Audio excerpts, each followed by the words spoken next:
my listening audience, I need to, before we get this video started, I need to put a disclaimer here once again on the front. More importantly, for the parents that are looking at this and you have children in the room, please govern yourselves accordingly. The woman that you're about to hear from will be coming from a place and speaking from a place of hurt, disappointment, pain, and trauma. And as you're about to hear, that will be reflected in some of the language as well as the expressions that will be used by my guest on tonight. So again, parents, govern yourselves accordingly. There will be some things that are said that are quite raw, and this is unscripted. So some of the things that you may hear may be offensive to some and fine to others. Understand that what you're about to hear is coming from the individual's perspective who has been abused, and they're speaking their pain. Understanding that on the front end, you're not caught by surprise as to what you're about to hear. So, I felt that I needed to say this to kind of take the shock factor out of the equation here and kind of soften the edges to what you're about to hear. So get ready, put your seatbelts on, and here we go. Hello, and you're back with us on another episode with JW, yours truly, Jonathan Williams. Today, oh my, today, I have with me another special guest by the name of Joyce Plummer. Joyce Plummer was once a member of the church, original Bible church that was spoken on the last video. And she has seen the video, and we've spoken, and she wanted to come on the platform and tell her story. And so once again, I am yielding the platform to yet another individual that has something to say, and not just something to say, but to say some things that are very important, not only to herself, but hopefully to help some that will be looking at this video. So on today, we have Joyce Plummer. Joyce, how are you? I appreciate you coming on the platform, and you wanted to come and tell your story, and by all means, that is what I'm going to let you do. How are you doing today? Thank you, Jonathan. My name is Joyce Plummer. I was born and raised in Arlington, Tennessee, Uh-huh. and I was in Thomas Earl Price's first church, and it was called the Original Bible Church. Okay. At least I thought it was original. Okay. And go ahead. Oh, I was just going to say, yeah, to get started, tell me what the church was. You kind of, told me, Original Bible Church and who the pastor is. So you ended up in the church, I'm assuming through referral or family, or was it already established? Were you already going to the church when he came, or? So, he started the church. He didn't have but a few members. Most of them was his family when he came there. Okay. And godmother, Dorothy Price, told me about the church, and she told me and my mother and some more family members, and we decided to come.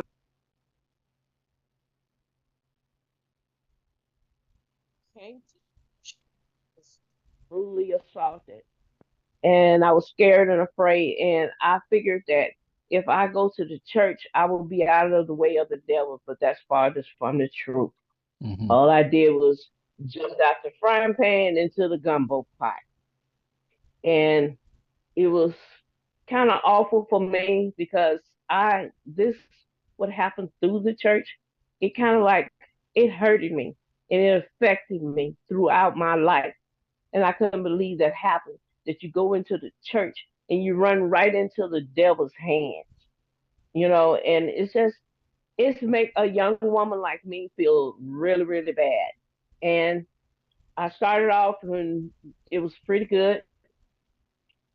Then by the end of that first year, almost at the end, got old enough that I started working. I was still in school, and I started working at his laundromat. And He ju- tried and me if out I a couple. and if I could just interject, not to interrupt you, but I wanted just to bring context to the listeners here.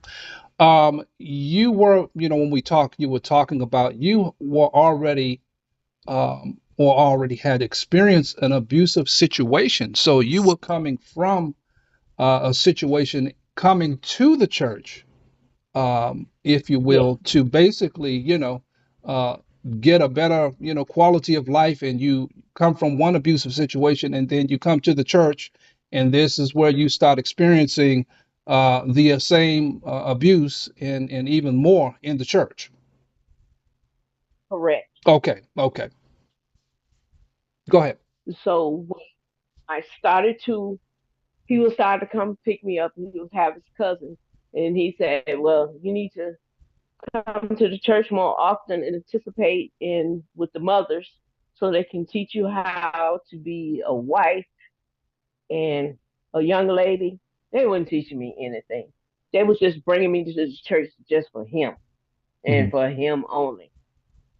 Anyway, the moral of the story is I started to, he couldn't get me that way. So he started a laundromat Hmm. where you take in clothes and people can come in and wash. So he's a pervert that he is. He started closing up doors and saying that, oh, I'm gonna close this so you can be protected in here. But I said, well, how do people gonna get in? Oh, they can come and knock. Why would the people come to knock at a place of business with the door locked? That don't even make sense. So I'm the type of person, I'm very inquisitive and I want to know what's going on. And I saw the same thing happen out there when I was out in the world. I said, Lord, please don't tell me this is happening again. So he started fumbling around the desk and started touching me and stuff, and I kept backing up, and he started to fumble me when I was up into the clothes, what a laundromat brings in, Hmm. and I kept avoiding him, and that kept happening, and then I decided to go. We had to do little different things around there, like clean up the bathrooms and clean off the washing machines, and all while I was cleaning it up, I was wiping the picture down on the wall, and the picture came down, and I saw this big hole in there. And I said, I could see all the way up to the cash register. I'm like, why is that a hole in the women's bathroom? That don't make sense. So in other words, when you go in and use the bathroom, he's sitting in there watching you. Mm. I'm like, this is. And from then on, I did not use that bathroom. I walked down on the corner and asked the man, could I use the bathroom? I used the bathroom, but while I know he was gone. Hmm. And then all the church members told him that, man, you shouldn't be riding that young lady around in your car by herself at nighttime. And he didn't pay no attention to Brother Miller, Brother Anderson, all of those. Even my godmother told him, he said, that's not right. You riding her around. Every time I say I'm going somewhere else, he'll come over there and get me. Hmm. And I'm like, people be making innuendos like, let me see that kitty, and I know it's pretty. And even when I was at the wash house, see the, can you pull your dress up and pull your panties down and let me see it? And I'm like, this man is not right. So, You so, are so, not right. so, wait a minute. Hold on a second. I mean, you really throwing it out here at me. How old were you, Joyce, at this point? At that time, I was like 14, Okay, okay. getting So, close to my birthday. okay, so it's you're painting a picture here. So this is when the actual, abuse, harassment, molestation, all this started, and this is where this is going down at the laundromat. Yes, Okay. that was his place why he took everybody to the laundromat, or he'd get you alone in the car. There was several times that he had called me or sent for me. Bobby Joe was standing there around the corner peeping at us. And, Bobby Joe, all the people that's in there, Fred Fields, his daughter, all the new, all this stuff was going on, how he was abusing young ladies. And he'll say, the mothers want to bring you up there so they can teach you how to do this, that, and the other. They wouldn't teach me how to do nothing but hide around corners and watch him doing what he do. So one night I was over there. I said, it's time for me to go home. I got homework. He offered me a glass of wine. Like, what is this for? Church folks is not supposed to drink wine. This is Well, who Jesus offering you drank this? wine. Thomas Price. Okay. Okay. So he offered me a glass of wine, and the little boy said, "Don't do that. Don't drink it." He said, "Why are you not drinking your wine?" And Bob Joe kept lurking around the corner, and he said, "Can't you go to your room? You know, yeah, I'm just sitting right here listening to y'all." He said, "Well, I don't want you to listen to us. I want you to go to your room." She sit in hallways, she lurking, and she listened to everything he was telling me and talking to me. And finally, I just jumped up. I said, "I'm ready to go home. I need to call my daddy. I'm ready to go home." I know how to avoid a situation because I came from out the world Hmm. into the church.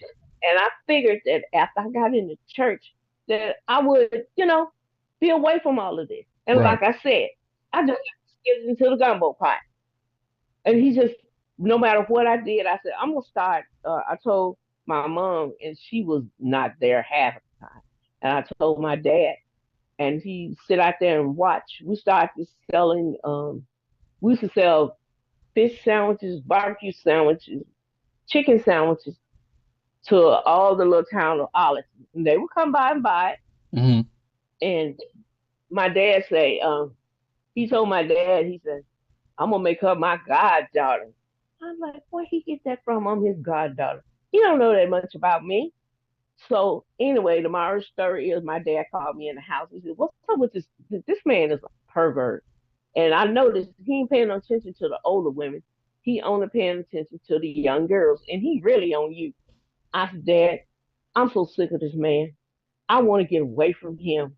No matter what move I make, he was right there. Couldn't get rid of him."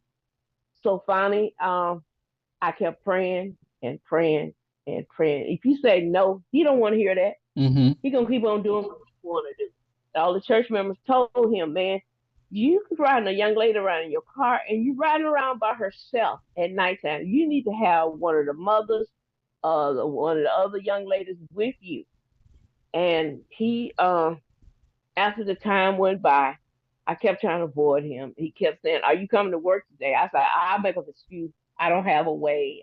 I got to do something." Next thing I know, he shows up in front of the house and telling my mom, "I need to come to work." I told my mom, "Please don't make me go there. I already know what he's going to do. Don't make me go there." But after all of that, and I prayed, I was at my dad's house. And I said, "Dad, I need to go get you some food." But the car I was driving, I couldn't get groceries in there, so I drove his car. Hmm. So while I was standing there putting the groceries in the car, here this lady come. She's light skinned, and she had a beautiful light skinned face. She had a gold shirt, a light bright white suit, and she says, "Your name's Joyce Plummer?" And I say, "Yes, it is." And she said that I need to talk to you. And I said, "Why?" She said, "You've been praying to God for a way out from Original Bible Church." I said, "How did you know that?" She said, "I've been knowing him and praying for you for a long time. And this is what I want to tell you. If you can get an opportunity to get away from him, you do that. Him and his cousin got a bid on you. Which one they can get you in bed first?" I looked at her with my mouth wide open. I said, "Are you freaking serious?" She said, "Yes, I'm serious. Whatever you can do, you have to fight him off, whatever. Just get away from him." And I'm like, "Okay." So she started telling me a whole lot of other things. And at the end, she said, "Tell everybody you can, because somebody's going to listen to you." So I went to put the groceries down in the car. And she said, "Whatever." She was still talking to me. And I was turned around and I just put the bag down. And she said, "These are my last words to you. Keep praying. And whatever you do, don't let him touch you. Fight him off and take out as many people as possible in that church." I put the bag down. I said, just that quick, put it down and turned around, and she just poof was gone. I'm like, "Wait a minute, where did lady go?" I'm looking all underneath the car, and I'm looking around, and there no houses around, no more in the story. That's back in South, you're in the country, and there wasn't no cars there. I'm like, where did this lady go? I could still smell her, but I couldn't see her. Mm. And I'm like, "Lord, am I hallucinating? Am I seeing things?" So when I got to the house, I told my dad, and he said, "You know what? I don't know that much about church, but that's God answering your prayer. And what did she tell you to do?" So I told him, and he said, "Well, I think you better start doing it." And he said, "You can do what you want to do, but I don't want you to go back to that church. I tried to tell you that day y'all was out here selling sandwiches." He said, "That man is a pervert." And I can see, I'm a man myself, and I can see right through him. Mm-hmm. My thing to the church is I'm not trying to hurt nobody. But this man standing in front of people preaching that he's a man of God, which he really thinks he God, and he have so many people blindfolded. I tell everybody in that church, if you got children, keep him away from your children. Don't let him even so much even touch your child. And you gatekeepers, calling yourself the gatekeeper, you don't want to hear nothing bad about your pastor, try to protect him. You need to sit down and think about all these videos that these people are making. You need to sit down and look at it and think about it. This man got a track record. When he first came to Tennessee, he was supposed to register himself as a sex offender, but he didn't. He kept all that hid. He got a track record, and you cannot keep on holding him. You got to hold him accountable of what he's doing. And what pissed me off is he hasn't stopped doing it. He's still doing it. Mm-hmm. He's a pervert. He's a sex offender. He made my life, and I'm pretty sure all the other girls' lives, a living hell. I can't sleep or eat right when I first left that church. Mm. I have don't keep a relationship with nobody. Every time a man touch you inappropriately, you be ready to fight him or go off on him. I chose to shoot at him, and that's bad. And I pray and ask God to forgive me. Yes, I went to jail for it, but I just couldn't handle nobody touching me inappropriate. And he made it bad for any man come behind all this bull crap. He made that bad for any woman to have a relationship with a man. I done went to two husbands. Only reason this one I got not still have this one. He trying to figure me out. He's baby, it's something went wrong in your life the way you're acting like this. So when the video got sent to me, and they said, "Joyce, I've been listening to you over the course of years over the things that happened to you." Mm-hmm. And when I started off talking to that person, I said, "If you have a daughter, don't go to." She said, "Joyce, why you say that?" I said, "I'm going to tell you a story." I said, "I've been telling y'all this over the course of years, and y'all haven't been listening to me." She said, "Well, now I'm listening." So I told my godmother, and she said, she called me, and after she said, "Joyce, have you seen the video?" She said, "Everybody, all the young people that came up with you told me to talk to you and ask you about it because you was one of his victims too." I said, if these people was listening to me from get go, how come they want to listen to me now? But they could have stood up for me then. So she know all about it. She can tell you the whole story, and she's very angry. So my godmother called me. I was in the car on my way to my other house, and she said, "Joyce, I just don't want to look at this video. It hurted me so bad." And I'm hurt so because the fact when you was there, you tried to tell me, and all I kept telling you was just pray. Sometimes you have to do other things than pray, especially when you deal with the devil. And Mm-hmm. it hurts so bad. And it is sad. I felt like a useless woman that I couldn't have a relationship, that I couldn't deal with no man because I was scared that they was gonna touch me inappropriately and I'll do something stupid. So that happened to me a lot over the course of my life. And I had a hang up, and it took me a long, long time, Jonathan, to get that out of my head. And Mm-hmm. finally, I prayed and asked God to take that out of my mind so I don't have to think about it no more. Me and my husband, now we have been together for like 20 years, and he said, "Baby, I have never figured you out. Even if I come at you the wrong way, you ready to pick up a butcher knife or something and ready to stab me with it." And that's how my mind was. He messed me up in my head when I was a kid. And you think kids forget that stuff? They don't. I tell all you mothers out there, take hold of your little girls. Keep eye on them. Don't let these dirty pervert men fool with them. They're blackmail, they're threatening his situation. He paid me, gave me money to keep me quiet. So But that he still gave doesn't you mean money? he gave me money Wow. to keep every piece of nice outfit I wore, I bought it. Or he bought it. He gave me the money. Go buy you this and go buy you that. He did all kind of things. But see, some little girls that he think that don't know no better, he'll threaten them. I hated this child here. He threatened her with guns and stuff. If you're a man of God, why you got so many guns in your house? Tell me that. I don't understand that.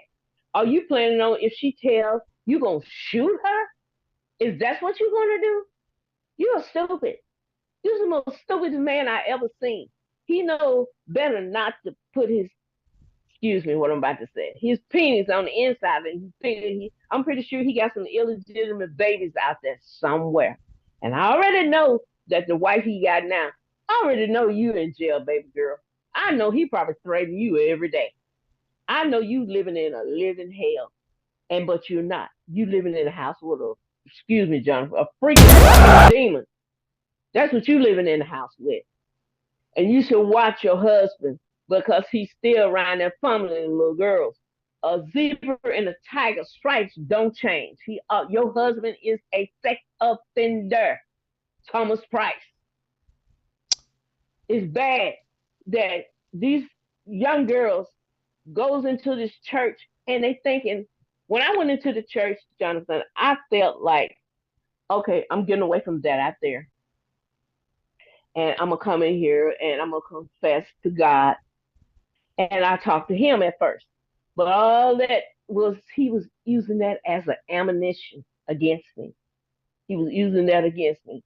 So he decided to do the same thing the old man did to me. And that's not right. That was already messing with me. And then he turned around and did the same thing. Then at the ending of it, when I decided I'm not going there anymore, and I tried to tell everybody. And then when my godmother called me back here last week, she said, baby, I had a suspicion, but I was just too afraid to ask you. I said, Mom, I tried to tell you, but all you kept telling me just pray.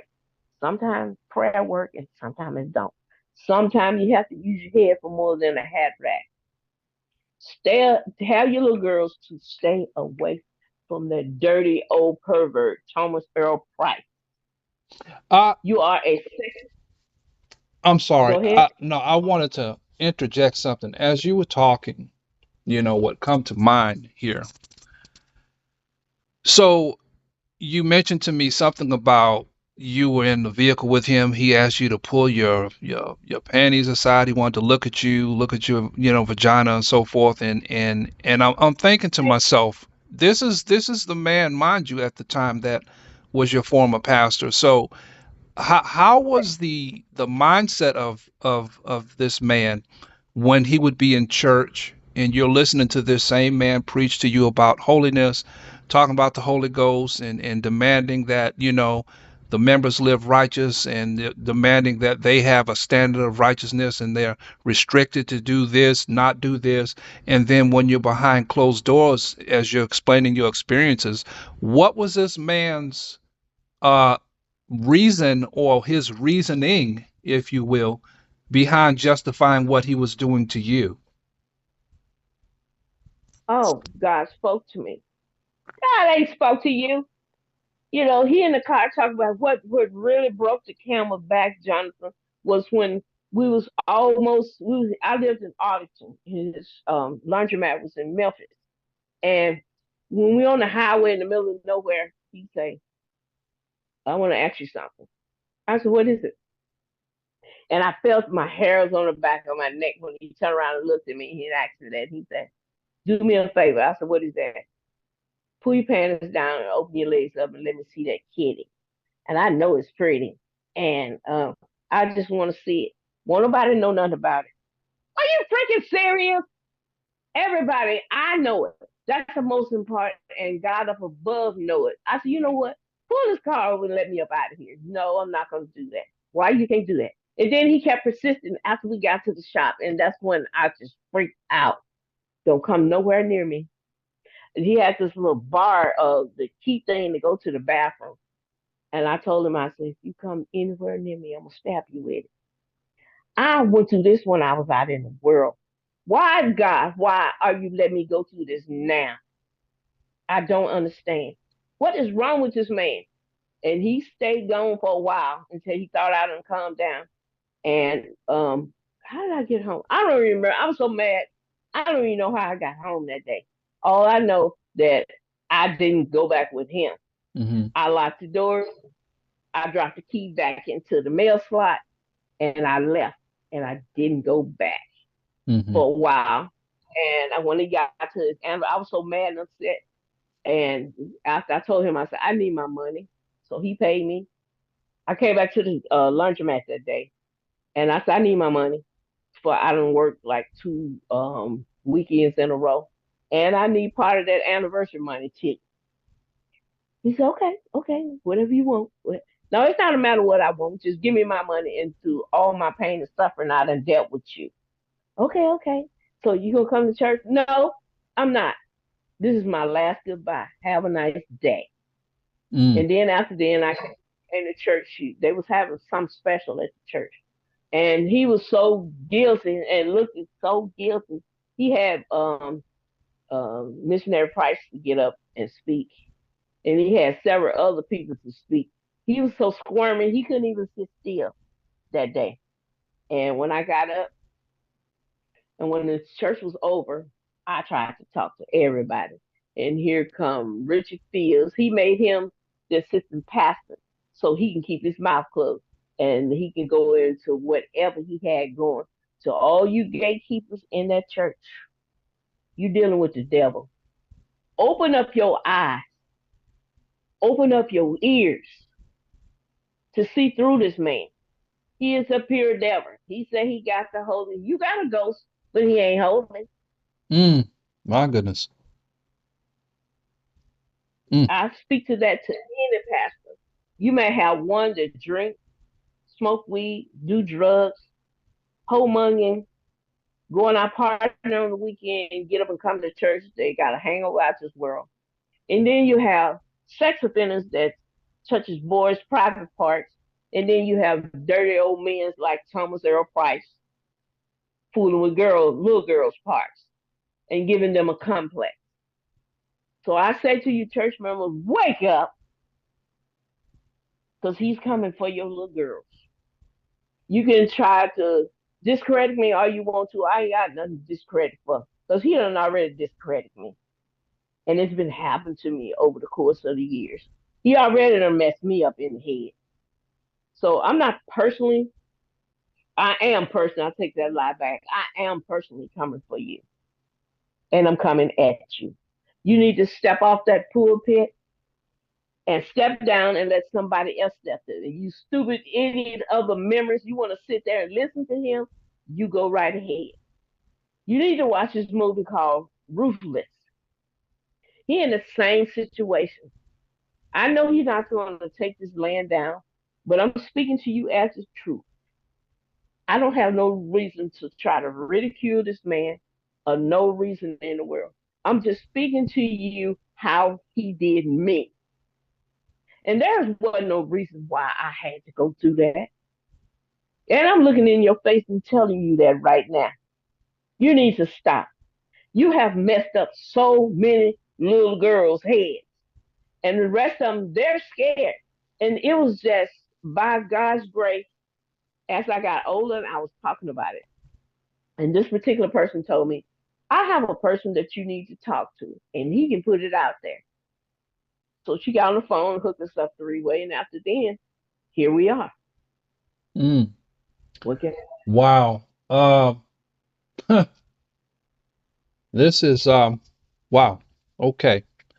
So this your former pastor would preach to you. You would watch this man in the pulpit, and he's telling you about the gospel of Jesus Christ and what his statutes are and what holiness is and what it's not.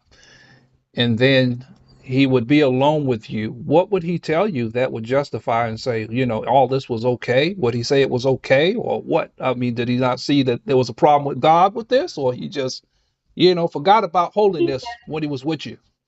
forgot about holiness when he was with me. And I'm pretty sure he did the same thing with the rest of them. Hmm. Well, it's God's grace. And he told me I need to take a wife.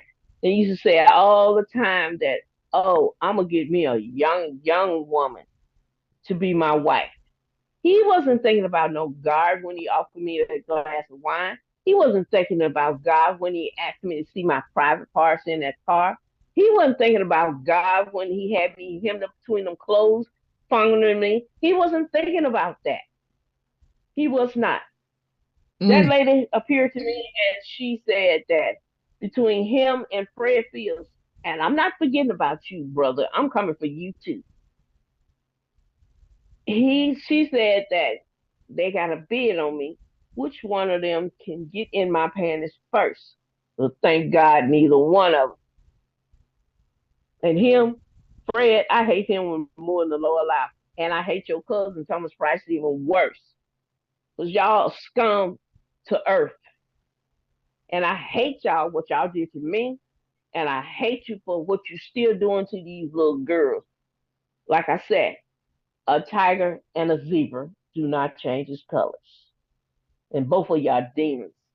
And Thomas Price, you're a sex offender. You need to step your butt down out that pulpit. If you want to keep your church, you need to let somebody else step up there. Because all this preaching and thing you're doing, you don't think about God and what God wants you to do after you're on the phone with somebody's little girl and rubbing your private parts all between their legs and pinching women's breasts and hemming them up in corners and begging to see their private parts. Was you thinking about God then? No, you was not. You was not thinking about God.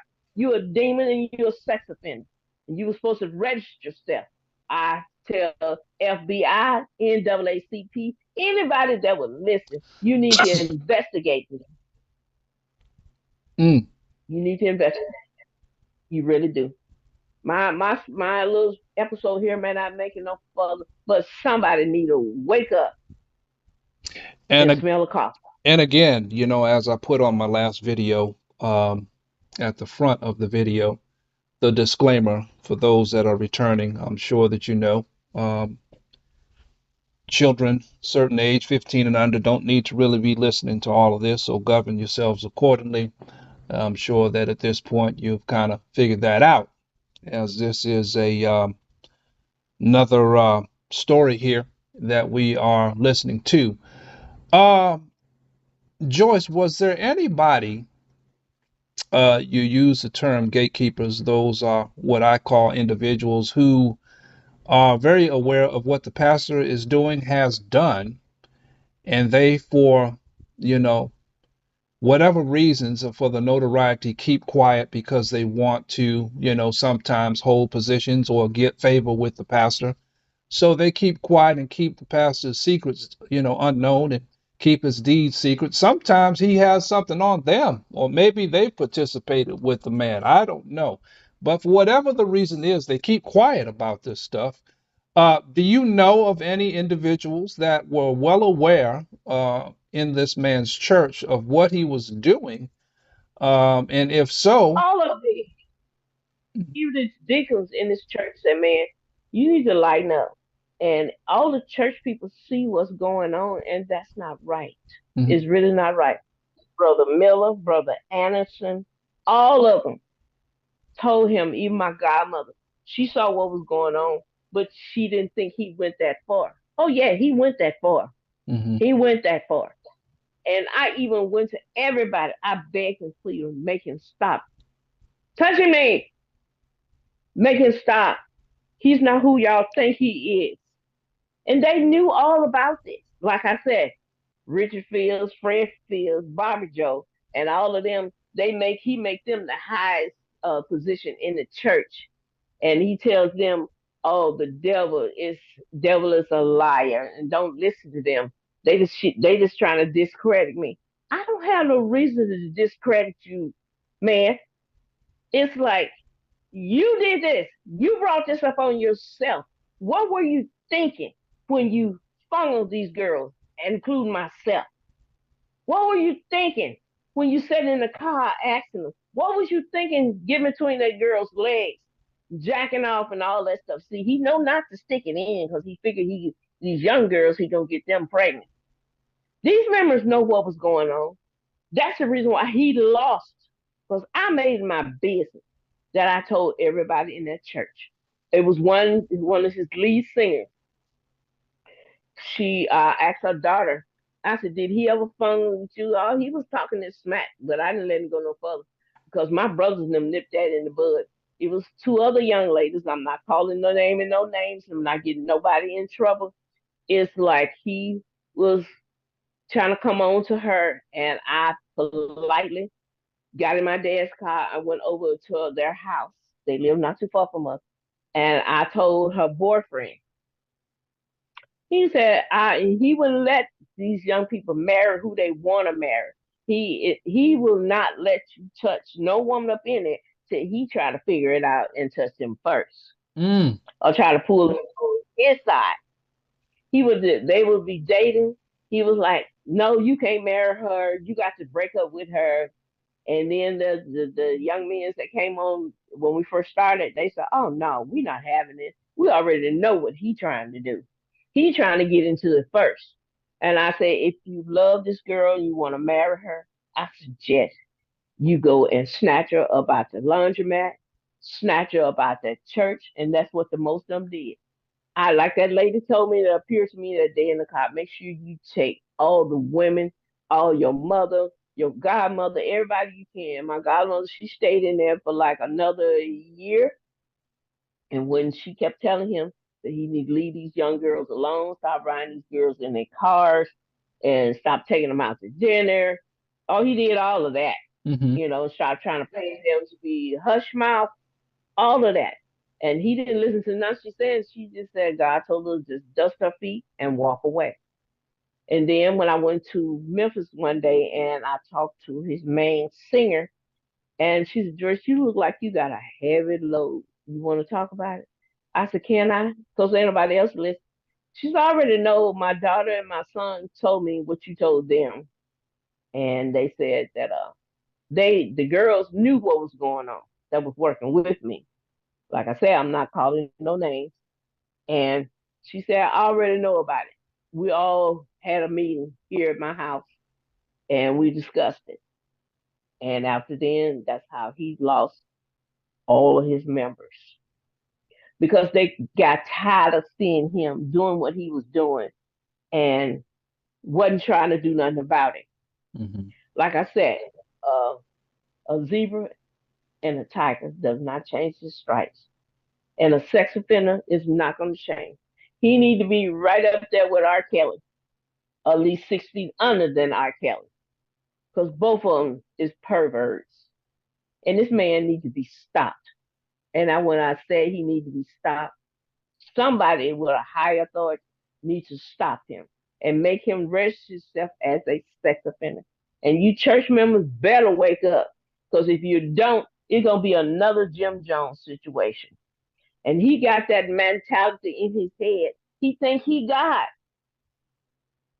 Out of all the preachers I've seen, some of them will step down. mm-hmm. Some of them will take precautions. But this one here, he determined he's God. He's untouchable. But you're a man. You're a man and you're a piece of flesh. And you're not untouchable. One way or the other, you're going to come across some little girl's path. Your butt is too old now. You need to be somewhere sitting down, rocking in a wheelchair. Somewhere. And his wife, I know she in, and she might as well be in jail because she in captivity. Because you can't testify against your husband. I know all of this. But I'm speaking this video asking all the church members and all the little ladies that have little girls, beware of this demon. Because he's coming for you. And he is not going to change. And you can't tell him nothing. So I noticed you mentioned earlier about, he would offer you money and things. Did he ever um threaten you or tell you not to tell anybody? Is that what the money was about? Oh, yeah, that's what the money was all about. Don't tell nobody about this situation that happened. And I looked at him with my mouth open. I'm like, this fool is crazy. He's really crazy. He said, what do you want for so and so Sunday or Easter Sunday or Mother's Day Sunday? What do you want? I'm like, what is this for? I said, if you persistent, that was almost at the end when I was getting ready to leave. He was trying everything, keeping me from leaving. And my husband tells me right now, baby, I noticed you've been doing good. You was happy because we moved out here. And soon as that girl, this person send you that video, you've been I have. My whole armor has changed. I got a handicapped sister, even she's a church. I think you better shut that off because you driving kind of radical. I was angry. Mhm. I'm like, he's still doing this crap? He still haven't stopped. And he's supposed to be a man of God? How are you a man of God and you run around here touching somebody's children? Children, mind you, not old woman, not a middle-aged woman, but children. Mhm. You church members, think about this. This is your babies. You don't want them end up like me or Wendy or some of the other members. They sitting quiet. They not gonna say nothing. But it hurt me so bad till I just had to speak out. And the two people I was talking to, they told my godmother, she called me right in the middle of all this. She said, Joyce, I need to ask you something. I said, you're not speaking in the right tone of voice. What's going on? Somebody dead or something? She said, no, I want to talk about what went on at Original Bible Church back in the day. So she asked me, I said, yes. They said that you know all about it. Yeah, I was his first victim. She said, I didn't know that was the reason why. I said, now you do.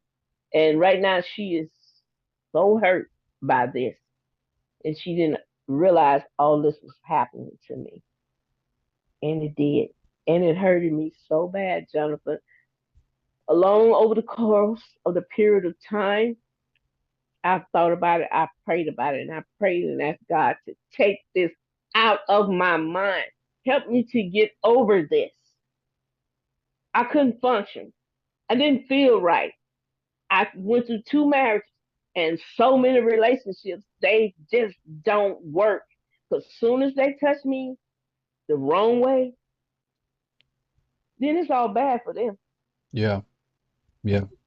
All bad for them. You know something? Um, Joyce, oftentimes situations like this, we don't really get to see or hear this side of the story because often before it even gets to this level of awareness, you're pretty much, just washed off and just written off as, being a lunatic, crazy.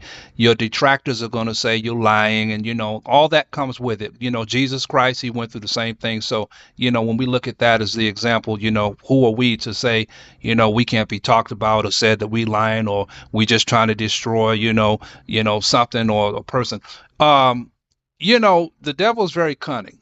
And in situations like this, your detractors, no doubt, are going to say the same thing that you're lying, and they're going to say that you fabricated it and you just trying to destroy our man of God.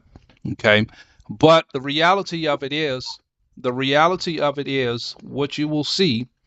Um, this video, I'm sure, just like the other video, will be shown to this group of people, which to me is a way of, deceiving as well as, deflecting the actual attention.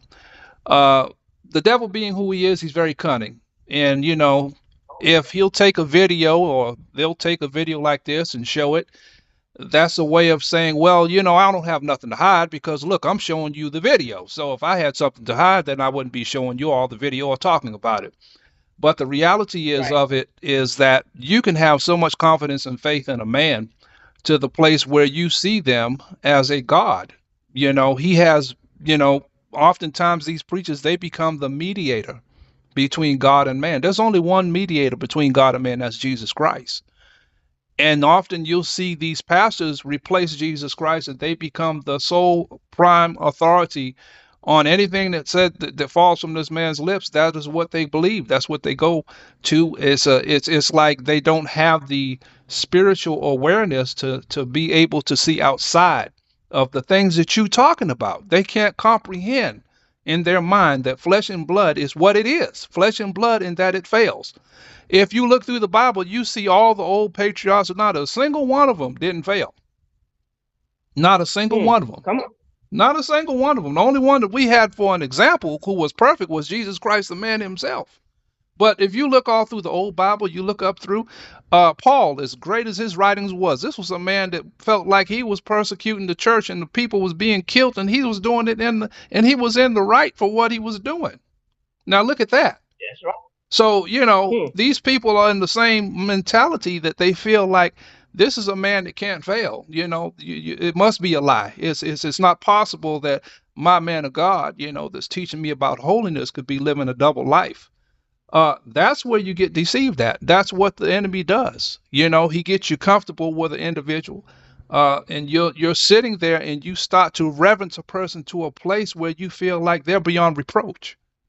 And as Hmm. such, anybody that, comes forward and speaks their truth or their hurt or disappointment, or in your case, molestation and or abuse, you're looked at as a lunatic.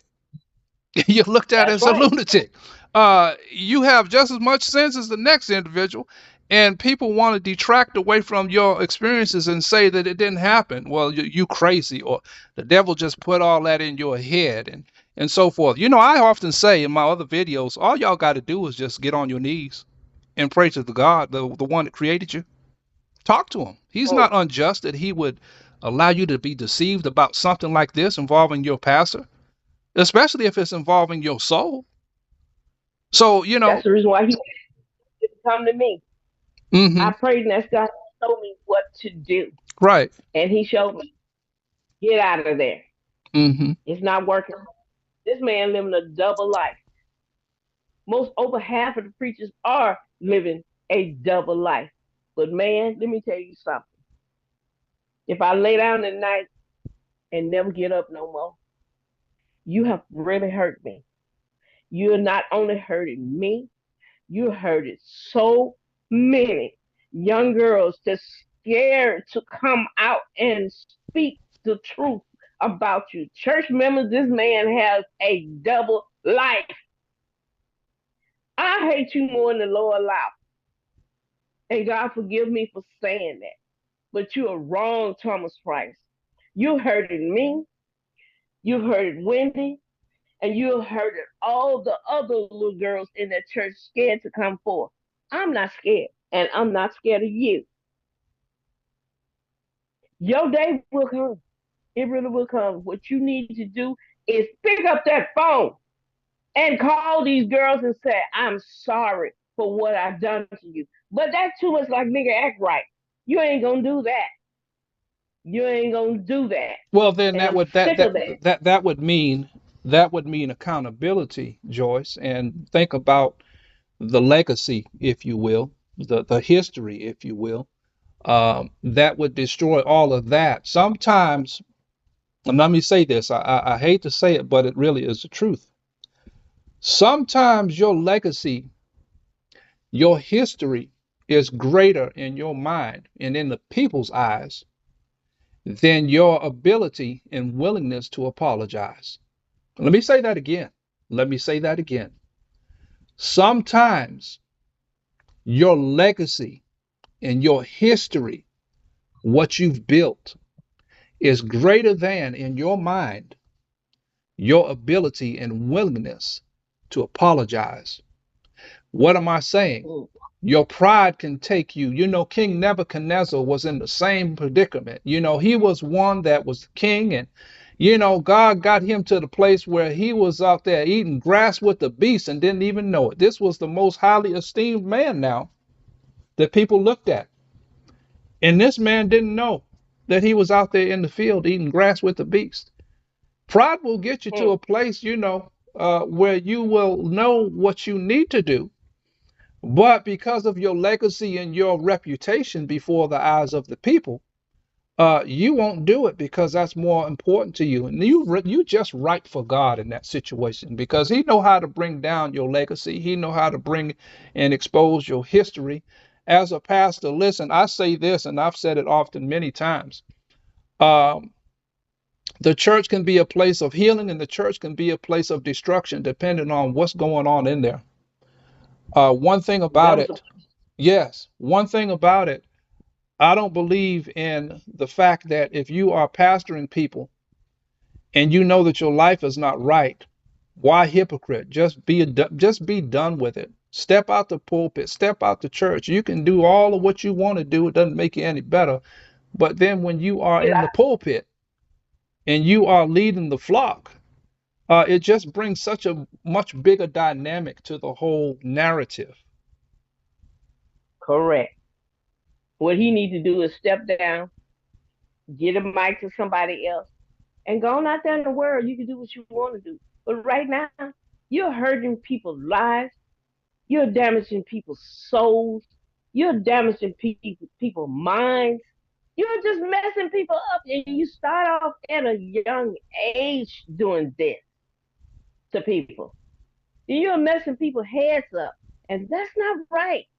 What you need to do is step down, like I say again, apologize to these women that you have messed their heads up. I don't care if you never apologize to me, but I'm gonna make it my business. All these women be aware of a demon like you. What's making me mad is you haven't stopped doing it. You still doing it. And you need to step down and quit trying to preach and quit trying to say you're a man of God because in your mind, you think you're God. What gives you the right when people trying to tell you the truth and you put people out of church? Who are you supposed to be? Think, you would think, Thomas Earl Price, that you see a sinner out there and you see him doing something wrong, you would try to bring him closer to you instead of trying to put him out of church. Did you ever see anywhere in the Bible? Well, at least I haven't. Over my 66 years, I ain't never seen God put somebody out of church. Have you? Well, I tell you what. Have you? I tell you what, Joyce. That's funny. You should bring that up. I spoke about that in a couple of videos back about 2 years ago, and I talked about some of this very stuff. You know, it's amazing because I hadn't met you, didn't know you, but the issues you talking about and some of the stuff that you done just touched on, I talked about. You know, the church it's a healing place. It's a hospital of sorts. It's a place where you come to be healed, to be restored, to be fixed, if you will, spiritually. Um, the church in and itself, God's church, is a place that no man can put you out of. No man can That's has the correct. ability to put you out of God's church. So if you're being put That's out of a correct. church, that's because that church is the man's church. Now, I said this in some videos ago. If God Himself is married, as the Bible says, if God Himself is married to the backslider, and the church is the one place that He's to come back to get healing and restoration, and you as a pastor throw the man or woman out of the church, then where is the backslider supposed to return to if the Oh, one place that he's supposed to return to, you throw him out of there? that's right. That's a fact. And you have pastors that are what I call, hall monitors. You know, they monitor in every aspect of your life and got all kind of stuff going on in their own lives and want to throw you out of the church for the slightest offense. Well, God is not a man that he should lie, nor is he the son of man that he should repent. So if God done showed you something and he talking to you about situations like this, God don't need to repent. I said in the last video, the truth stands on its own, Joyce. It don't need an That's alibi. right. When God says it, that settles it. That settles it. And so, this throwing out of the church, well, that's about control. See, if I have somebody who is a problem in my ministry that is actually strong enough to see through the veil, the shadows of my wicked lifestyle, and that individual start calling things out and pointing them out to you. Well, what typically happens in situations like that, the pastor will put a person out of church because he don't want that narrative to be known. And typically what you'll find is he will, after he has thrown the individual out, he will hold a meeting. And instead of being, the what I call man of God that he is, and allowing you to be in this meeting, typically how it works out is he will have a meeting and he will cowardly get before the people and speak big in abrasiveness and, just, very boldly in front of the people. But if you're going to throw somebody out of a church and you are truly legit in what you're saying, why not have the person that you're throwing out in the meeting so that they can defend themselves and or say they and have they say, even in the court of law, when you go before the court, even the defendant, he has an opportunity to speak and speak on his behalf, but you have a coward pastor that will hold a meeting. And if what you're saying is, legitimate, what do you care if the person's there? Well, you care because you know that you batting out your league and something going to be said and something going to be exposed that you don't want the people to know. This is how it Correct. happens. This is why people get thrown out of the church that have some sense, the ones that are not afraid. The ones that are afraid, they gonna sit there and listen to them because they the little gatekeepers. And Yeah, I can smack all of them. yeah, Wake up! Wake up! yeah. You need to wake. So, in all of what you went through, Joyce, what was the straw that broke the camel's back? What was I guess you can say the situation that happened to you that said enough is enough. I'm done here. I'm gone. The day that we was in the car, Hmm. and after I had got to talking to the lady I told you appeared to me, and after all the other stuff he kept doing, that weekend prior to that, when he hit me up in the corner, when I found a hole in the wall where you can see in the bathroom while you using the bathroom, and so many more other little things, and he offered me the glass of wine, and I said, wait a minute, why you offering a child a glass of wine? I And know. then on top of Good question. he started telling yeah. And then he started telling everybody, like, you can't just jump up and marry who you want to marry. I said to myself, everybody, my godmother, I was sitting about him, shh, just pray about it. Sure, nothing. He didn't want them to deal with the young girls until he deal with them first. Nobody can marry nobody until they come through me. Oh, really now? Mm. And that's when I got up and I started telling all, we all used to meet over a certain area. I won't call no names. And I used to sit down and talk about it. They said, George, this is the way you really feel. This is the way I really feel. And I guarantee you, when you get up there and say, I'm gonna marry this lady, he gonna turn around, he gonna stop you. And true enough, he did. And a couple of them like, screw him, we gonna do this. And next thing, a lot of them went off and eloped, and there was nothing he could do about it. And then when he found out, he turned around and put them out of church. He been doing this over the course of the years. And you said what broke the camera's back was when he asked me to pull my pants down, open my legs up, and let me see the kitty. And then that's what broke the camera's back. I'm like, Wow. this is ridiculous. I can't do this no more. I was so angry when I got out the car. Like I told you, I don't even know. I can't even remember. It's just blocked out how I got home that day. I called my dad. He said, just get away from him. Shut the doors down. Don't leave his business open. They'll blame you for it. Shut the doors down and just leave. I locked the door and dropped his keys back over in there, and I left and didn't return until about for his anniversary. That's when I really wanted to clown him, but my godmother and a couple other people held me back. They said, "Don't worry about it. He gonna get his." And I said, "Y'all are gonna continue on to sit here and listen to him?" So after then, I started pulling them out one by one, one by one. And then his most famous Pride and Joy singer, oh, I made sure she didn't come back, and I went down there and told her, she said, you ain't got to tell me that because you notice I haven't been to church in a while. I said, yes, I noticed that. And I know what he was doing to you and all the other girls up in there. And I wasn't going to condone that. Hmm. So I just left. That's what broke the camera's back. I couldn't take it no more. And then after I got out, I told my dad about it. He said,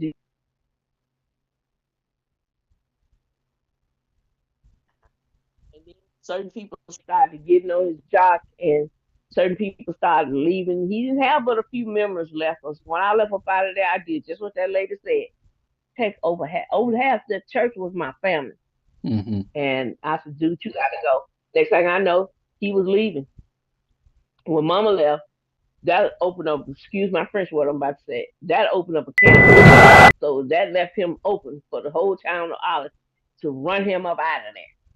You know, because I made sure everybody in that town knew what he was doing.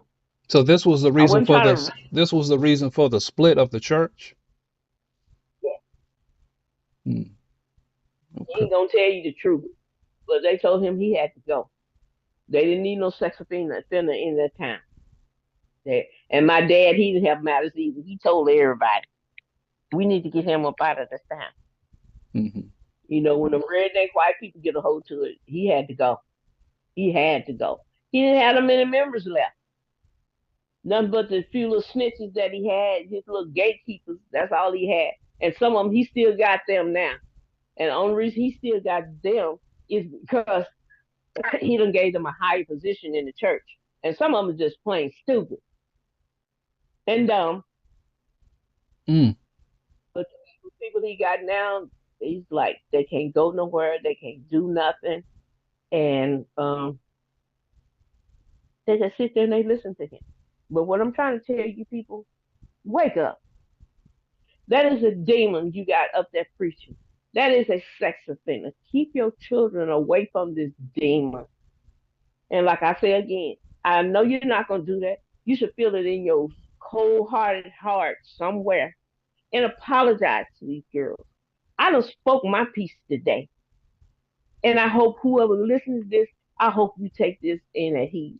It's not only Thomas Price, it's all these preachers or any man, even if your family member is a sex offender and a pervert. Watch your child. Was nowadays it's male or female. Watch them. Keep your eyes on them. Don't let them know if you see them over there trying to get some candy, a lollipop, or trying to talk nice to them and take them to places. Don't do it. Take whatever you got in your hand and bust them in the head. Get away from my child. I'm trying to make people aware, not only just ridiculing him. I'm just begging and pleading to you to stop. Take time out and think about what you're doing, but you think you God, so you ain't gonna do that. So Mm. that's my story. You know, oftentimes over the years, you'll hear victims like yourself. They'll speak on these things, and nobody never listens, Joyce. You know, it's No, unfortunate. they don't. Yeah, it's unfortunate. It's sad that, it comes to situations like this, but, your detractors will say things to you like, or they'll make the statement, well, why are they waiting this long to say something? Or they got to axe the grind. Or it amazes me the ignorance of the statement itself. When somebody has been violated, first of all, whatever it was that kept you quiet for however many years, whether it was guilt or even shame in some cases, what difference does it make whether they speak on it when it happened or when it happened 20, 30, 40 years later? Sometimes it's just a matter of a trigger or something like a video that comes out that gives people like yourself, the courage to come forward and finally say something, because, all it takes sometimes is one person to get the ball rolling. And in this situation, people are so easy to jump on board and get on the, defensive. And, well, they waited all this year. They got a nefarious, agenda that they're trying to, achieve here by speaking on it. You're just trying to destroy the legacy. Well, first of all, you shouldn't be trying to build a legacy. No way. Jesus Christ is the only legacy that we need to be focused on and what he did, not what you're trying to Man do and what ain't you're trying to nobody. build. He ain't nobody. I'm not trying to destroy anything.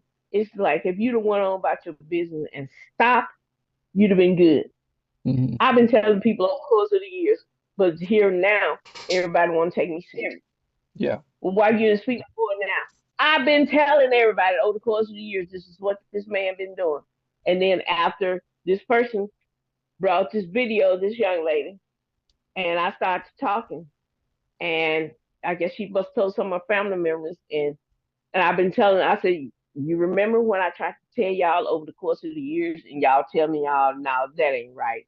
She just envious. I don't want nothing from you.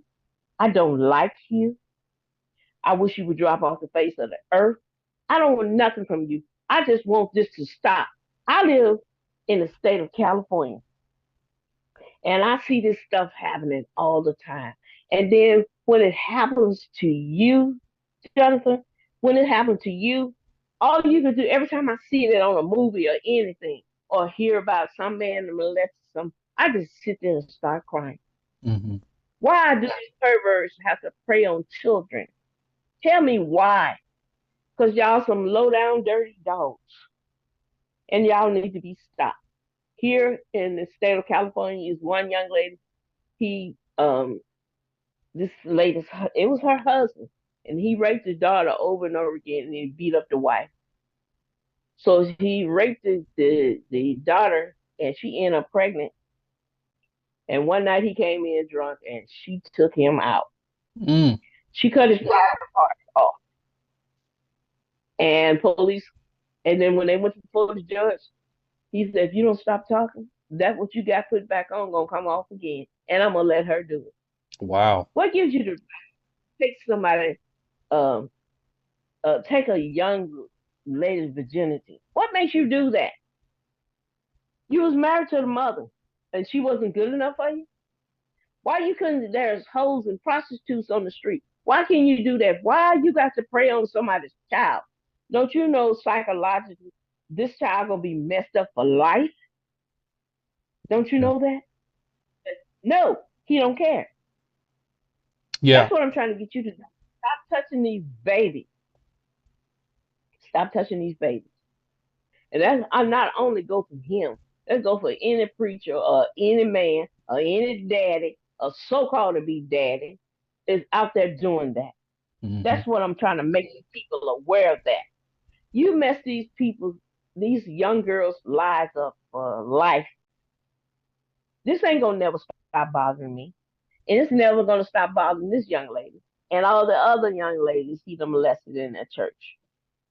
It's not. It's gonna be on your mind forever, and you're gonna forever have a hang up forever. Mm. And that's all I got to say on that note. Gotta go.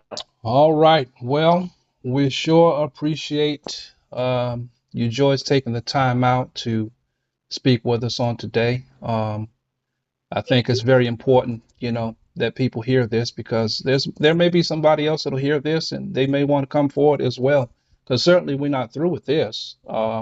There's more to tell. Not more people come up and talk about this, Yeah, definitely, and definitely, it's definitely.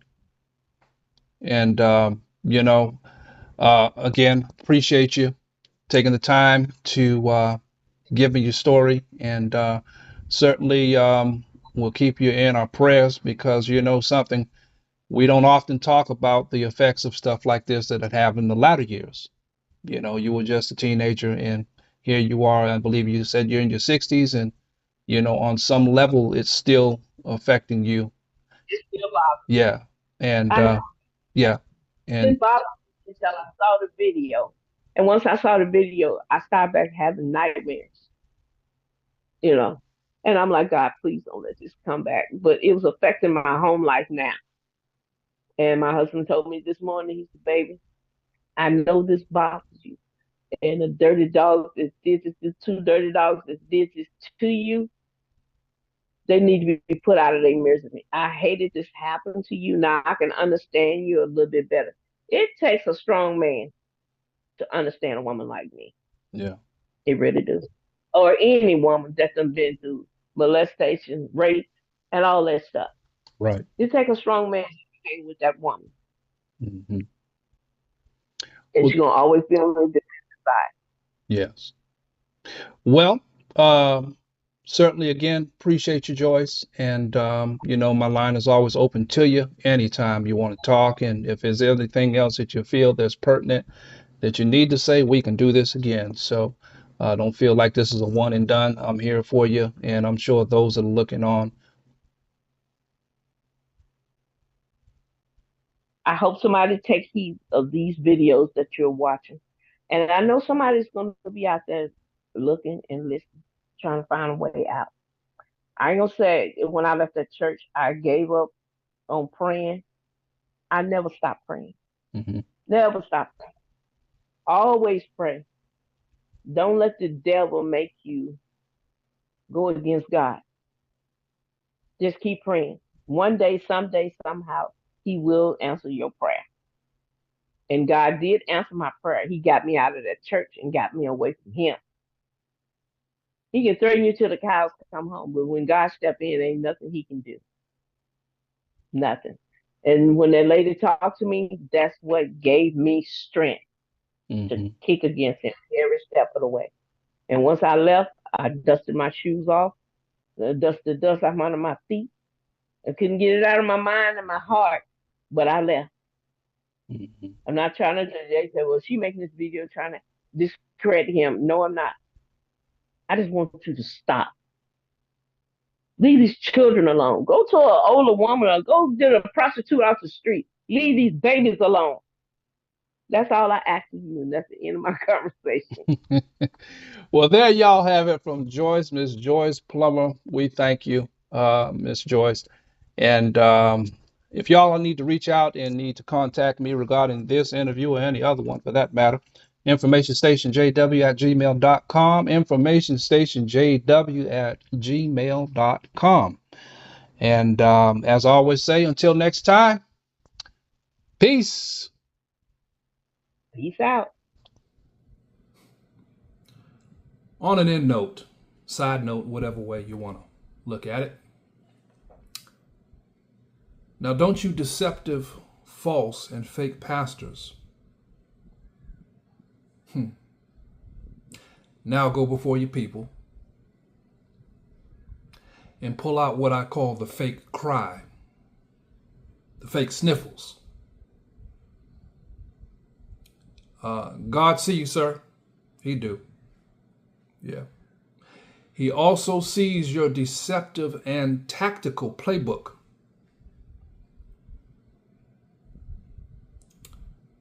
That is to try to make the people feel sorry for you and feel guilty for seeing the truth.